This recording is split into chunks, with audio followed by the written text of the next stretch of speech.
When was the last time that you used gradient in your projects, and how useful was it? And how easily were you able to implement this gradient in your projects? Hi, this is Gosu here from Serene Art, and in today's video I'm going to show you a particular website that will help you when it comes to gradient related stuff, right? So as a graphic designer, you really need gradient when it comes to designing. Good. So without wasting much time, let's jump into it.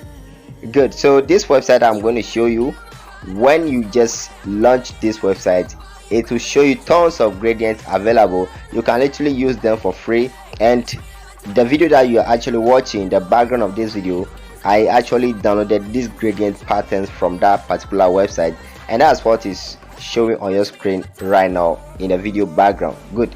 So the website is gradienthand.com, right? So when you launch this website, you see tons of gradients available, right? So these days most of my videos are geared towards user interface design. Yeah, I'm showing so much interest in this concept because it's something nice that we as a graphic designer we need to actually adopt.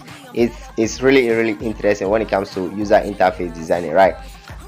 Because when you look at my previous video, the video that I made on shadow, it's also about user interface. Okay, so I'm trying to get you the basics of user interface designing before I make a full tutorial or maybe something like that in the future, right? So you just let me know if you would like to watch videos related to user interface designing.